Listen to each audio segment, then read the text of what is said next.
Hi everyone, അപ്പൊ ഒരു പുതിയൊരു വീഡിയോയിലേക്ക് സ്വാഗതം. അപ്പൊ ഞാൻ ഇന്ന് വന്നിരിക്കുന്നത് നമ്മൾ കാത്തിരുന്ന ഇലക്ഷൻ റിസൾട്ട് ഒക്കെ പുറത്തു വന്ന് എല്ലാവരും റിസൾട്ട് ഒക്കെ അറിഞ്ഞിരിക്കുകയാണ്. ഹായ് എവരിവൺ, അപ്പൊ ഒരു പുതിയൊരു വീഡിയോയിലേക്ക് സ്വാഗതം. അപ്പൊ ഞാൻ ഇന്ന് വന്നിരിക്കുന്നത് നമ്മൾ കാത്തിരുന്ന ഇലക്ഷൻ റിസൾട്ട് ഒക്കെ പുറത്തു വന്ന് എല്ലാവരും റിസൾട്ട് ഒക്കെ അറിഞ്ഞിരിക്കുകയാണ്. ഇത്തവണത്തെ ഇലക്ഷൻ UDF തൂക്കി എന്ന് പറഞ്ഞാൽ മതിയല്ലോ. 102 ഇടങ്ങളിലാണ് UDFന് സീറ്റ് കിട്ടിയത്. NDAക്ക് 3ഉം LDFന് 32 ഇടങ്ങളിലും. സത്യം പറഞ്ഞു കഴിഞ്ഞാൽ ഈ ഇലക്ഷൻ സമയത്തൊക്കെ BJP-ക്കാര് സോഷ്യൽ മീഡിയയിൽ നിറഞ്ഞു നിൽക്കുമായിരുന്നു. ഇതൊക്കെ കണ്ട സമയത്ത് ഞാനൊരു 10 സീറ്റെങ്കിലും പ്രതീക്ഷിച്ചതാ. പക്ഷെ എന്നെ ഞെട്ടിച്ചത് വേറൊന്നുമല്ല, ഈ പാലക്കാട് ശോഭാ സുരേന്ദ്രന്റെ മുന്നേറ്റമായിരുന്നു. കുറച്ച് സമയത്തേക്കെങ്കിലും പാലക്കാട് ഒന്ന് വിറപ്പിച്ചു എന്ന് പറയാൻ. എന്തായാലും ശോഭാ സുരേന്ദ്രൻ തോറ്റ സമയത്ത് ഇലക്ഷൻ പ്രചരണത്തിന്റെ സമയത്ത് ഒരു തള്ളു തള്ളിയായിരുന്നു. അതൊന്ന് കണ്ടു നോക്കാം. ജസ്റ്റ് ജയിച്ചാൽ ആ രാത്രി ഞാൻ ഉറങ്ങില്ല.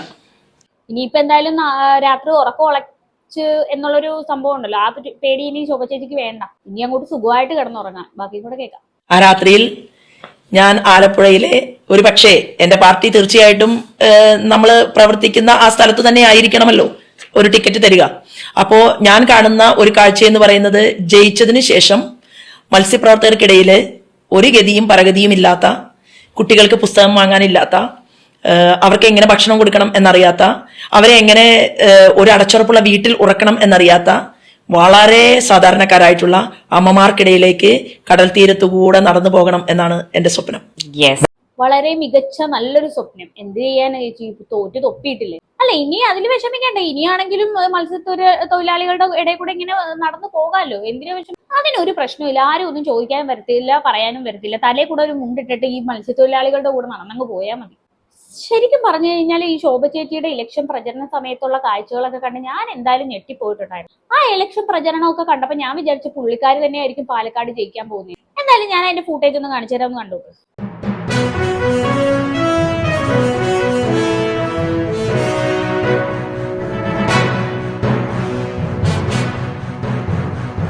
നിങ്ങളൊന്ന് നോക്കി, എന്തൊരു ജനം. ഇത് വേറെ സംഭവങ്ങളൊന്നും അല്ല കേട്ടോ. ഇത് ഇലക്ഷൻ സമയത്ത്, ഇത് ശോഭാ സുരേന്ദ്രന്റെ ആ ഒരു പ്രചരണ സമയത്ത് തടിച്ചുകൂടിയ ആൾക്കാരാണ്.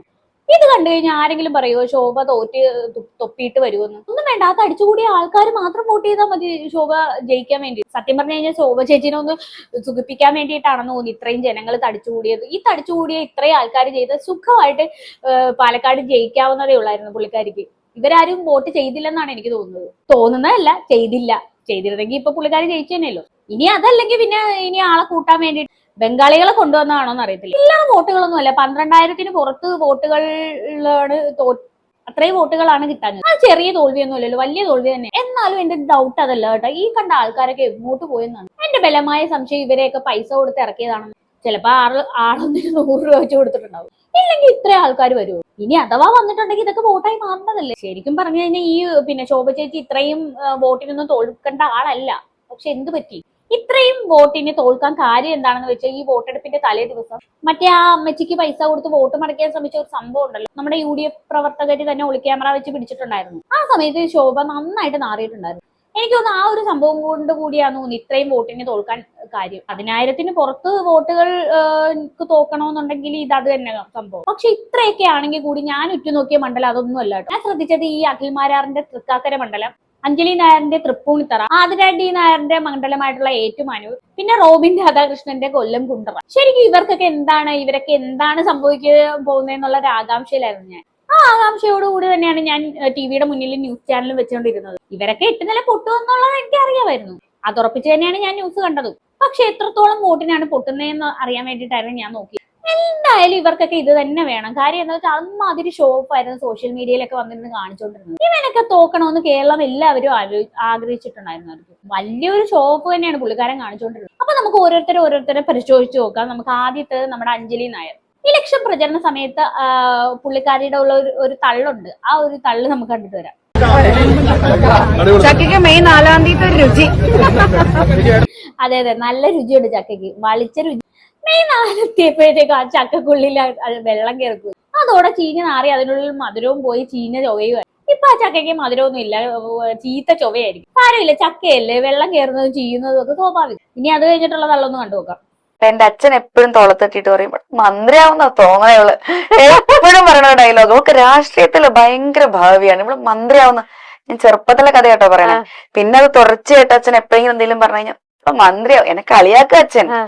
പക്ഷെ അപ്പൊ ഇങ്ങനെ ഒരു ഇത് വന്നപ്പം എനിക്ക് അച്ഛൻ പറഞ്ഞ കാര്യം ആലോചിച്ചു. അച്ഛൻ അതൊരു മാനിഫെസ്റ്റേഷൻ പോലെ ചെയ്തത് കൊണ്ടാണോ, ഉള്ളിൽ അത്രയും എവിടെയെങ്കിലും അച്ഛൻ ആഗ്രഹിച്ചിട്ടുണ്ടോ? ഇതൊന്നും ഞങ്ങൾ ഷെയർ ചെയ്യാത്ത കാര്യങ്ങളാണ്.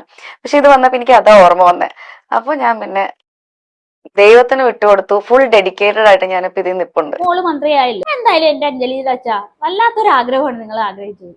പുള്ളിക്കാരി സിനിമയിലൊക്കെ അഭിനയിച്ച് നല്ലൊരു നടിയായിട്ട് മുന്നോട്ട് പോകേണ്ട ആളാണ്. ആ ആളെ രാഷ്ട്രീയത്തിൽ ഇറക്കി ഒരു കോമാളി വേഷം കൊടുത്തില്ലേ? ശരിക്കും ഇതോടെ നല്ല രീതിയിൽ ഒരു നടിയായിട്ട് അറിയപ്പെടുന്ന മോളാണ് ഇപ്പൊ ട്രോൾ മെറ്റീരിയൽ ആയിട്ട് അവതരിച്ചത്. ഈ നാട്ടിലെ അണ്ടനും അടകോടനും വരെ മോളായിട്ട് ട്രോളിക്കൊണ്ട് ഒന്നിരിക്കുക. വല്ല ആവശ്യം ഉണ്ടാച്ച ഈ ആഗ്രഹങ്ങളൊക്കെ കൊടുക്കാനായിട്ട്? നല്ല കഴിവുള്ള ഒരു പെണ്ണായിരുന്നു. പറഞ്ഞിട്ട് കാര്യമൊന്നുമില്ല, ഇതൊക്കെ ഒരു നിമിത്തമായിട്ട് കൂട്ടിയാൽ. ഇനി അടുത്ത തള്ളു കേട്ട് നോക്കാം. വോട്ട് ചോദിച്ച് ഒരു വീട്ടിൽ ഞാൻ പോയ സമയത്ത് അടുത്തുള്ള ഒരു വീട്ടിൽ മരണം ഉണ്ടായെന്ന് അറിയുകയും അവിടെ നമുക്ക് മരണം ഉണ്ടാവുമ്പം നമ്മുടെ പ്രോട്ടോകോളില് നമ്മൾ അവിടെ എത്തിച്ചേരണം എന്നുള്ളതാണ്. പലപ്പോഴും പല സ്ഥലങ്ങളിൽ, ദൂര സ്ഥലങ്ങളിലാണെങ്കിൽ പോലും മാക്സിമം എത്താറുണ്ട്. ചില സമയത്ത് എത്താൻ പറ്റാത്തത് അടുത്ത ദിവസം കവർ ചെയ്യാറുണ്ട്. ഇത് പറഞ്ഞ സമയത്ത് ഞാൻ അവിടെ പോയപ്പം കുറച്ചു നേരം ഞാൻ അച്ഛനെ നോക്കിയിരുന്ന് തിരിച്ചു നടന്നപ്പം അവിടുത്തെ അവരുടെ മകള് ചേച്ചിയോട് പറഞ്ഞത് 9-ാം തീയതി ആവാൻ വേണ്ടിയിട്ട് അച്ഛൻ കാത്തിരിക്കുകയായിരുന്നു മോൾക്ക് വേണ്ടിയിട്ട് ഒരു വോട്ട് തരാൻ. അതിവിടെ നിന്നും ചർച്ചയിൽ നമ്മൾ പറയുന്ന ഒരു കാര്യമാണ്. പക്ഷെ അതിനു മുമ്പ് അച്ഛൻ പോയി എന്ന് പറഞ്ഞു. അത്രയും പ്രായമുള്ള ഒരു അച്ഛൻ എനിക്ക് വേണ്ടി ദിനങ്ങൾ എണ്ണി കഴിഞ്ഞിരുന്നെങ്കിൽ, അല്ലെങ്കിൽ ആ ഒരു മൊത്തം തൃപ്പൂണിത്തുറ നാട് എനിക്ക് വേണ്ടി നിന്നിട്ടുണ്ടെങ്കിൽ അതെന്റെ അഭിനയം കൊണ്ട് നടക്കില്ല. അതെ, സത്യമാണ്. അത് എന്തായാലും ചേച്ചിയുടെ അഭിനയം കൊണ്ട് നടക്കില്ല. എന്തായാലും അതൊക്കെ പിന്നെ നമ്മുടെ തൃപ്പൂണിത്തറയിലെ ജനങ്ങൾ തെളിയിച്ചു കാണിച്ചു. 8 നില പൊട്ടിച്ചു വന്നു. ഇതോടെ തൃപ്പൂണിത്തറയിലെ ജനങ്ങൾ ചേച്ചിയുടെ കൂടെ തന്നെയാണെന്ന് മനസ്സിലാക്കാൻ പറ്റിയല്ലോ. എന്തായാലും ഇത് വല്ലാത്തൊരു കൂടെ നിൽക്കലായി പോയി. ഇങ്ങനെ ഉണ്ട് ഒരു പൊട്ടല്. 10-20,000 വോട്ടിനാണ് ചേച്ചി പൊട്ടിയത്. പോട്ടെ, സാരമില്ല. ഇനി ഇതൊന്നും പറഞ്ഞിട്ട് കാര്യമില്ല. അടുത്ത ആളൊന്ന് കേട്ടോ. 4-ാം തീയതി പടക്കം വാങ്ങാൻ പോയ ചേട്ടൻ ആരാണോ ആ കട മൊത്തം വാങ്ങിച്ചുകൊണ്ട് വരണം. കാരണം നമുക്ക് വിജയിക്കാനുള്ളത്. ഓക്കെ, അപ്പൊ 4-ാം തീയതി കാണാം. 4-ാം തീയതി കഴിഞ്ഞ് കാണാം. അല്ല, ചേച്ചി എവിടെ ആണെന്ന് അറിഞ്ഞു കഴിഞ്ഞാൽ പടക്കക്കാരെയും കൊണ്ടൊക്കെ അങ്ങോട്ട് വരാം. എന്നിട്ട് ചേച്ചിയുടെ മുന്നിൽ തന്നെ ഇട്ട് ആ പടക്കം പൊട്ടിച്ച് ആഘോഷിക്കായിരുന്നു. എന്തൊക്കെ തള്ളായിരുന്നു. ഇപ്പൊ ചേച്ചി എവിടാണോ? രാവിലെ പൂർണ്ണത്തേശിന്റെ അടുത്ത് തുടങ്ങി, ചക്കംകുളങ്ങരയിൽ പോയി, പുത്തൻകുളങ്ങരയിൽ പോയി, മാറൻകുളങ്ങരയിൽ പോയി, വെട്ടിക്കാവ് ക്ഷേത്രത്തിൽ പോയി. 3 മണിക്ക് ഇതൊക്കെ ചേച്ചി ഇലക്ഷന്റെ സമയത്ത് പറഞ്ഞ കാര്യമാണ് കേട്ടോ. ചേച്ചിയാണെ 3 മണിക്കെങ്ങാണ്ട് എഴുന്നേറ്റ് എല്ലാ അമ്പലത്തിലും കയറി ഇറങ്ങിക്കൊണ്ടിരിക്കുവായിരുന്നു. പക്ഷെ ഒരു കാര്യം ഇല്ലാതായിപ്പോലും. ദൈവം പോലും ചേച്ചിയെ കൈവിട്ടെന്ന് പറഞ്ഞാൽ മതി. എന്തായാലും നമുക്ക് ഈ ഫസ്റ്റ് നമ്മുടെ അഞ്ജലി ചേച്ചിയെ മാറ്റി നിർത്താം. ഇനി അടുത്ത ആരാണെന്ന് നോക്കാം.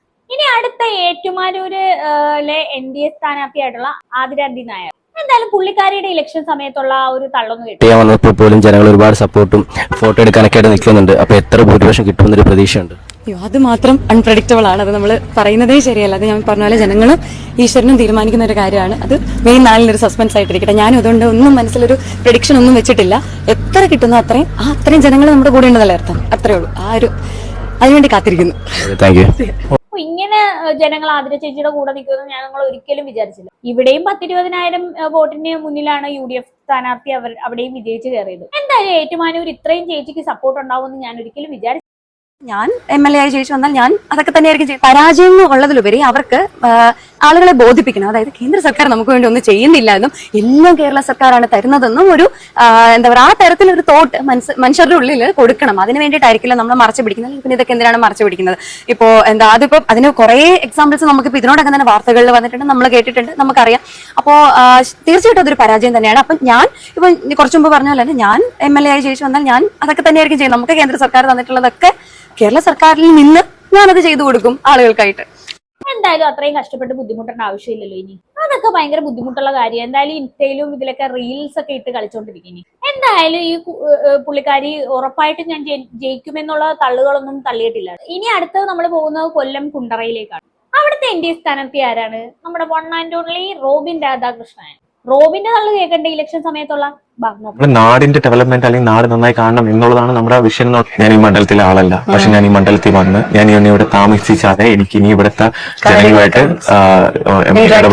ഇന്ററാക്ട് ചെയ്ത് ഇവിടുത്തെ പ്രശ്നങ്ങളും കാര്യങ്ങളൊക്കെ മനസ്സിലാക്കി ഒരു മാതൃക മണ്ഡലമാക്കാനാണ് എന്റെ. അതൊക്കെ ഭയങ്കര ബുദ്ധിമുട്ടുള്ള കാര്യമല്ലേ? കൊല്ലത്ത് എവിടെയോ ഉള്ള ഒരാളാണ് ഇടയ്ക്ക് യാത്ര ചെയ്യുമ്പോൾ കുണ്ട്ര കാണുന്നത് തന്നെ. തൽക്കാലം കുണ്ട്രയിലെ ജനങ്ങൾ നിങ്ങളുടെ ബുദ്ധിമുട്ട് മനസ്സിലാക്കിക്കൊണ്ട് തോൽപ്പിച്ചു തന്നല്ലോ. കുണ്ട്രയിലെ ജനങ്ങൾ പറയുന്നത് കേട്ടില്ലേ, തൽക്കാലം ഇത്രയും ബുദ്ധിമുട്ടി വന്ന് കുണ്ട്രയിൽ താമസിക്കേണ്ടത്. എന്ത് നല്ല ജനങ്ങളാണല്ലേ കുണ്ട്രയിലുള്ള. അവര് പോലും ആഗ്രഹിക്കുന്ന റോബിൻ ഇത്രത്തോളം കഷ്ടപ്പെടേണ്ടെന്നുള്ളതാണ്.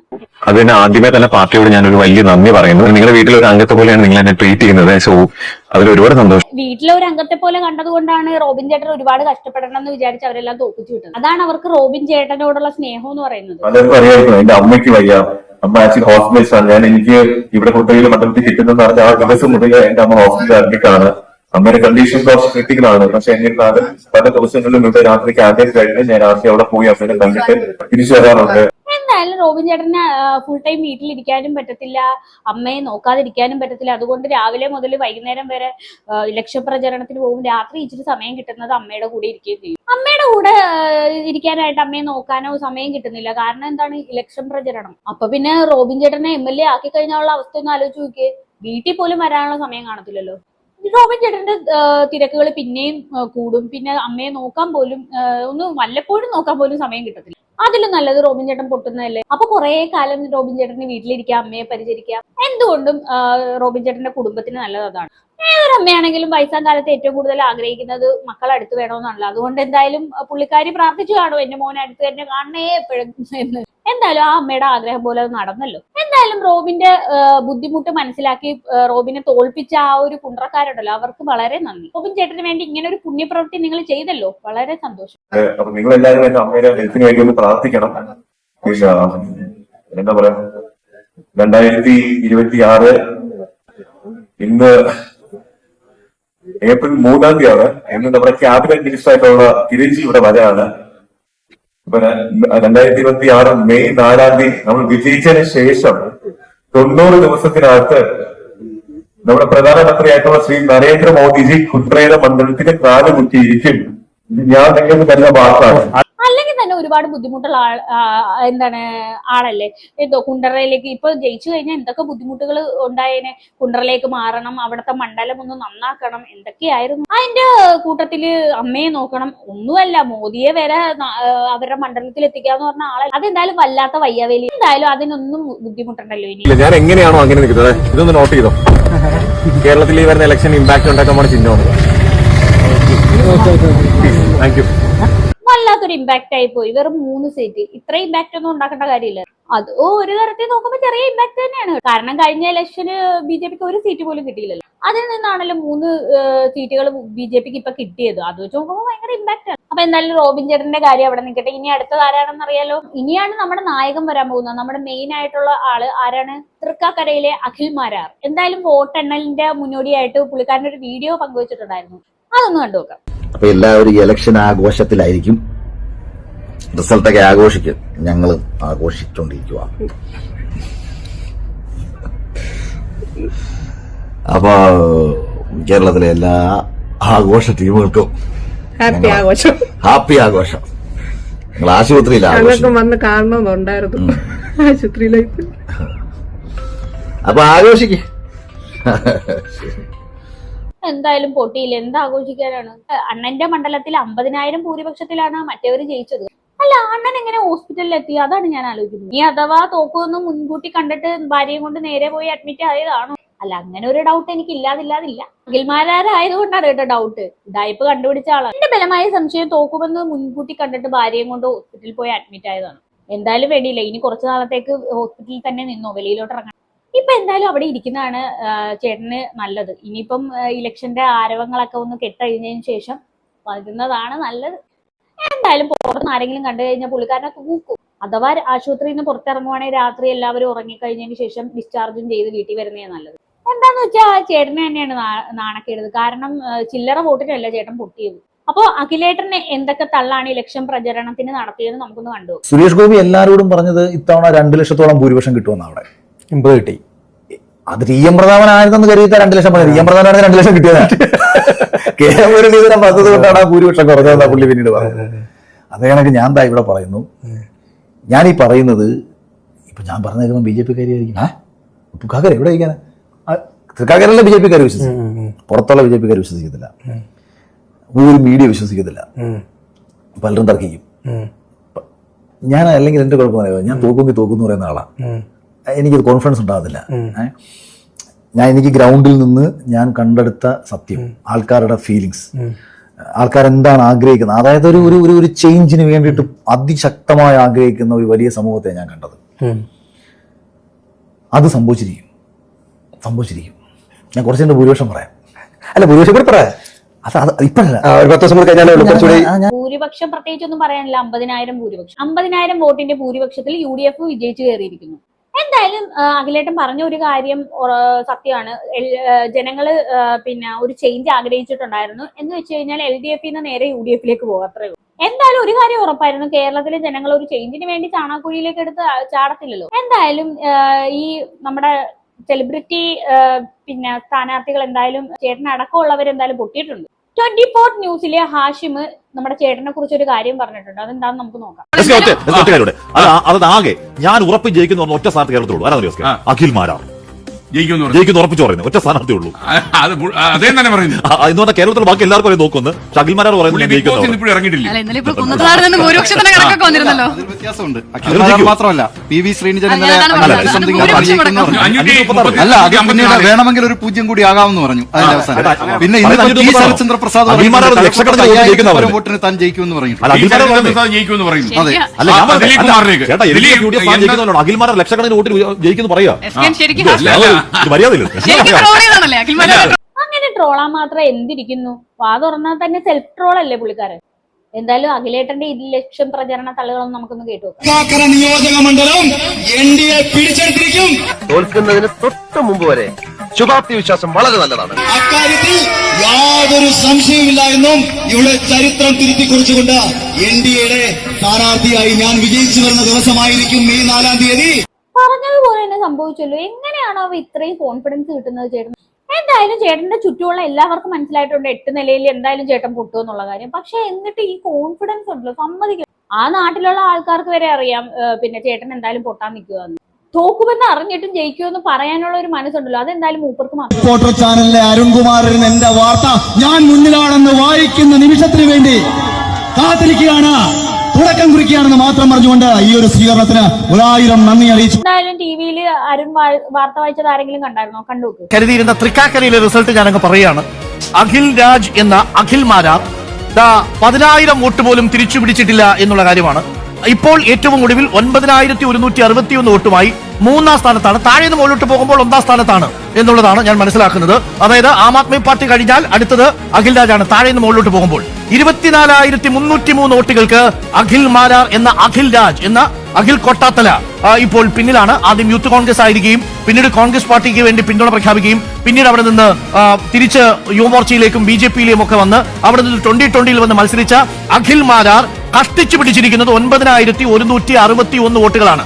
9,161. എവിടെ? തൃക്കാക്കരയിൽ. ഉമാ തോമസിനേക്കാൾ 24,000 വോട്ടുകൾക്ക് പിറകിലാണ് അഖിൽ രാജ് എന്ന അഖിൽ മാരാർ എന്ന വിവരം പ്രിയപ്പെട്ട.